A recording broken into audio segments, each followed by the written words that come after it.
Ambedkar, in 1935, he had made a pledge that he would not die a Hindu. 20 years had passed. The obduracy of the Hindu society had frustrated him. His health was failing. It was time to fulfill the pledge. His grandson, Prakash Ambedkar, says, the reconstruction of the society, he said, has to be based on two aspects. One is the social aspect and the other is the religious aspect. He said, while taking social aspect, we have to take the linguistic, regionalistic and his culturalistic view into consideration. In India, he said that every community that exists is at crossroad with each other. And he said where the communities are at crossroad with each other, they have their different perspectives and they have their different ideas before them which clashes against each other.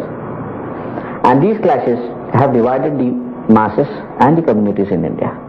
What he emphasized was that India consists of an heterogeneous mass. He wanted it to be converted into an homogeneous mass of state. Because he said unless India becomes an homogeneous state, it can't remain united. The second aspect that I was dealing was with religion. In India, the religion that exists and which formed the majority part, the Hindu religion as they say it, has an inbuilt system of inequality. He tried to reform it by reforming the principle of the Hindu tenements. But when he failed, and the masses in India didn't respond to it, he went upon the next path which was left open to him. That is to renounce the Hindu religion and to accept Buddhist as a new religion and forming the Buddhist principles as the basis for the homogeneous state in India. At least a way has been set up by him to form the homogeneous part in India.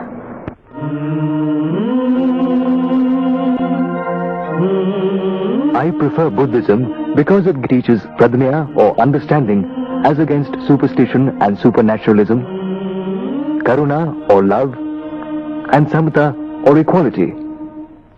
बाबासाहेबांनी ठरवलंच होतं, त्यांनी जाहीर करून टाकलं होतं की त्यांची दीक्षा मुंबईला होईल.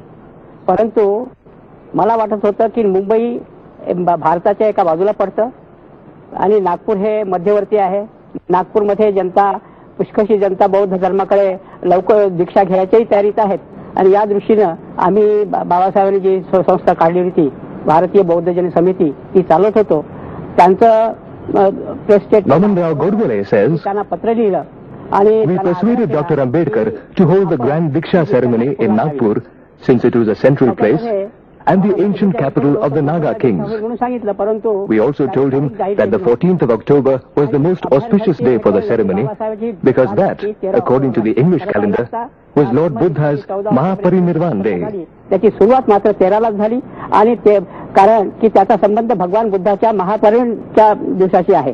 भगवान बुद्धाचं महापरिनिर्वाण हे 13 ऑक्टोबरला रात्री झालं इंग्लिश कॅलेंडर प्रमाणे. 14 ऑक्टोबरला ठीक 10 वाजता बाबासाहेब दीक्षा मैदानावर पोहोचले डायसवर. त्यावेळेस त्यांनी चंद्रमणीजी म्हणजे भारतामध्ये सगळ्यात वयोवृद्ध भिक्षू यांची निवड धर्मदीक्षेकरता केली होती. Sadanand Fujale says, त्यांच्या हस्तेच धर्मदीक्षा. It was a grand ceremony. Dr. Ambedkar arrived on the high dais along with his wife. नेते मंडळी He first bowed to the image of Lord Buddha and took Diksha. Dr. Ambedkar then turned to the large gathering of people before him. He told them, I have taken Diksha of Lord Buddha. Whosoever wants to follow me along the path of Buddha should stand and recite the oath. The entire mass of people stood up voluntarily and recited the oath after Dr. Ambedkar in a spirited chorus. It is very rarely that a man witnesses such a grand event in his life. तुम्ही माझ्या समोर उभे व्हा आणि स्वतः धर्मदीक्षा घ्या.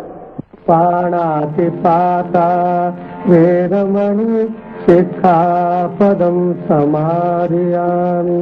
Dr. Ambedkar's embracing Buddhism was an epoch-making event. it shook the Hindu society to its very foundations. Nearly 1 million untouchables accompanied Dr. Ambedkar on his new path. But more important than the numbers, the grand Diksha ceremony symbolized the denouncement of the Hindu caste system and the pernicious practice of untouchability. Veramani Sikkhapadam Samadhiyami.